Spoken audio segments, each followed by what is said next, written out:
Food critic YouTubers have exploded into a cultural phenomenon, amassing millions of devoted followers who hang on their every bite. But what explains our collective obsession with watching strangers eat and review meals? The appeal goes far deeper than simple entertainment. It taps into primal human psychology, modern digital consumption habits, and our complex relationship with food in the 21st century. From viral fast food taste tests to luxurious fine dining adventures, food criticism on YouTube satisfies cravings we didn't even know we had. Today we'll analyze 20 psychological and sociological factors that explain why food review channels have become must-watch content for audiences worldwide. Food is humanity's most fundamental shared experience. We all eat, we all have opinions about what tastes good, and we're all curious about culinary experiences beyond our daily routines. Food critic YouTubers leverage this universal interest by serving as culinary tour guides, letting us virtually sample dishes we might never try otherwise. Unlike niche hobbies that only appeal to specific demographics, food content crosses all age, gender, and cultural boundaries. A teenager in Tokyo and a retiree in Texas can both become equally engrossed in a video reviewing regional burger variations. This unique universality gives food content an advantage over other genres, allowing creators to build massive, diverse audiences. In an era of diet culture and rising food costs, many viewers experience meals secondhand through their favorite creators. Watching someone enjoy an indulgent feast satisfies cravings without the calories or expense, a phenomenon psychologists call vicarious consumption. For viewers counting calories or saving money, food reviews provide guilt-free gratification. The brain's mirror neurons even fire similarly whether we're eating or watching someone eat, meaning these videos offer genuine sensory satisfaction. This explains why mukbang, eating broadcasts, and food reviews have merged into a hugely popular hybrid genre. They fulfill our need for indulgence in an increasingly health-conscious, financially strained world. Food critic videos often trigger powerful nostalgic responses by reviewing discontinued snacks, childhood favorites, or regional specialties viewers remember from their past. When a YouTuber tastes a cereal from the 90s or a fast food item from their hometown, it transports viewers back to simpler times. Creators like The Report of the Week Review Bra have built entire careers on this nostalgic appeal, reviewing vintage fast food with scholarly dedication. These videos become emotional time capsules, allowing audiences to relive memories through someone else's taste buds. The stronger our emotional connection to a food, the more compelling these reviews become, explaining why channels focusing on nostalgic foods develop such devoted fan bases. Modern food criticism has evolved into a form of performance art, with creators like Keith Lee and Dame Drops delivering reactions so entertainingly exaggerated they verge on theatrical. These charismatic personalities understand that viewers don't just want information, they want spectacle. A mundane chicken sandwich review transforms into must-see content when the critic's eyes roll back in ecstasy or they dramatically spit out a failed dish. These heightened reactions tap into the same psychology that makes reality TV addictive.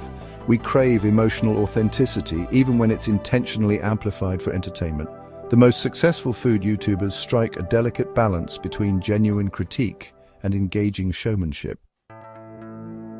YouTube has dismantled the ivory tower of traditional food criticism, where a handful of elite reviewers in major publications dictated what was good. Now, anyone with a camera and strong opinions can become a critic, and audiences prefer these relatable, unfiltered voices. Viewers trust everyday people over stuffy professionals, especially when creators maintain transparency about their biases. This democratization has created a golden age of food discourse where regional specialties, street food, and fast food get the same serious consideration as Michelin-starred restaurants. Many food review videos unknowingly trigger autonomous sensory meridian response, ASMR, those pleasurable tingling sensations from specific sounds.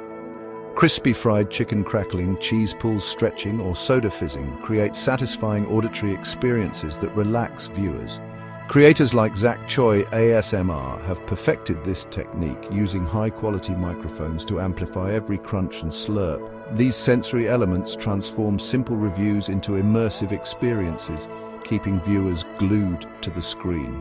The combination of visual food porn and hypnotic sounds explains why these videos are so bingeable. They stimulate multiple senses simultaneously in ways few other content types can match. Food review channels thrive on debunking culinary myths and settling heated debates. Is the McRib actually good? Does expensive Wagyu beef live up to the hype?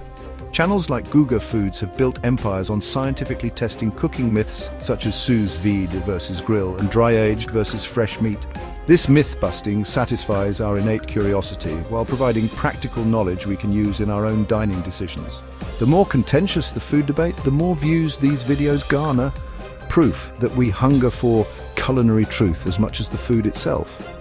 In an increasingly ambiguous world, food reviews offer satisfyingly clear verdicts. The letter-grade scales, numbered ratings, and definitive rankings provide psychological comfort through their simplicity.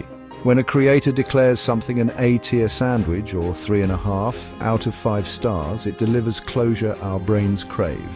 This structured judgment extends beyond taste to include price evaluations, portion sizes, and overall value, giving viewers comprehensive frameworks for understanding their own potential dining experiences.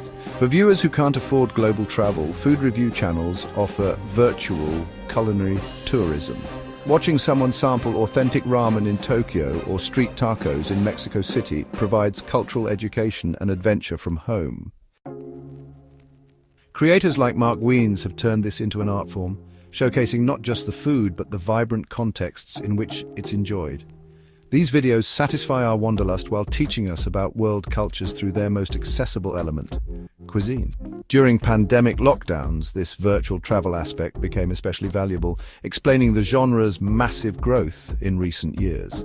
Ironically, some of the most popular food critics deliberately reject gourmet pretentiousness. YouTubers like Regular Cars, with his regular reviews, spin-off, and Binging with Babish in his early days, built followings by approaching food with everyman authenticity. In an era where food culture often feels elitist and exclusionary, these creators make culinary criticism accessible and fun. Their willingness to celebrate simple pleasures, fast food, gas station snacks, homemade comfort meals, resonates with viewers tired of food snobbery. This anti-pretentiousness has become its own appealing aesthetic, proving that sophisticated palates aren't required to enjoy thoughtful food commentary. Beyond entertainment, food reviews satisfy our innate curiosity about culinary arts. Viewers absorb knowledge about cooking techniques, ingredient quality, and cultural history through engaging formats. Channels like First We Feast blend education with entertainment through shows like Hot Ones, where celebrity interviews happen over progressively spicier wings. Even seemingly frivolous fast food reviews often include fascinating tidbits about supply chains, corporate histories, or regional variations. This stealth learning keeps viewers coming back. They're being entertained while unconsciously expanding their food knowledge in ways that enhance their own dining experiences. Food YouTubers cultivate uniquely intimate parasocial relationships with their audiences. Unlike movie stars or musicians, they feel like friends showing us their meals, an inherently personal activity. Creators who share meals at their kitchen tables or film in their cars between drive-thrus foster senses of familiarity and trust. Viewers develop emotional connections to these personalities, caring about their preferences and inside jokes. This explains why fans will passionately defend their favorite critics' opinions or send them local snacks to review. The relationship transcends typical creator-viewer dynamics to feel genuinely personal. Food reviews inadvertently document culinary history as chains change recipes, restaurants rise and fall, and food trends evolve. A 5-year-old video reviewing McDonald's limited time item becomes a fascinating artifact when that product disappears. Channels like The Food Theorist even analyze these changes, tracking how portion sizes shrink or ingredients degrade over time. This historical record has genuine cultural value, preserving flavors and dining experiences that might otherwise be forgotten. For viewers, these videos become nostalgic time capsules, especially when reviewers revisit classics years later for retrospective reviews. Modern food criticism has become a two-way conversation between creators and audiences. Polls decide what gets reviewed next. Comment sections debate the verdicts, and viewer suggestions directly shape content. This interactivity transforms passive watching into active participation. Fans feel invested in the channel's direction. Some creators, like Mikey Chen from Strictly Dumpling, even film viewer-requested restaurant visits during their travels. This collaborative approach fosters loyal communities where everyone contributes to the culinary exploration, making the content more engaging than traditional one-way reviews. Many viewers develop daily or weekly rituals around their favorite food reviewers' upload schedules. Whether it's watching Ethan Klabowski's Sunday meal prep analyses or Matty Matheson's chaotic cooking adventures, these videos become comforting routines in unpredictable lives. The familiar formats, intro music, rating systems, catchphrases create reliable structures viewers can depend on. During stressful times, these culinary rituals offer stability and pleasant distraction, explaining why food channels saw such growth during global crises like the COVID-19 pandemic. Food criticism thrives on dramatic narratives: the struggling family restaurant serving amazing food, the corporate chain failing its customers, the small-town chef beating big-city competition. Creators like Keith Lee have built entire brands around spotlighting underappreciated local eateries. These storylines tap into our love for underdog stories, transforming simple reviews into emotional journeys. Viewers become invested not just in the food, but in the human dramas behind it. The immigrant family's recipes, the chef's comeback after failure. In an era of shrinkflation and rising costs, food reviewers provide valuable consumer advocacy. Channels like The Wolf Pit specialize in evaluating whether dishes deliver value for their price, a crucial service when portions shrink while costs soar. This practical focus resonates with budget-conscious viewers navigating inflationary grocery and dining expenses. The most trusted critics maintain rigorous price analysis alongside taste reviews, helping audiences make informed spending decisions in tough economic times.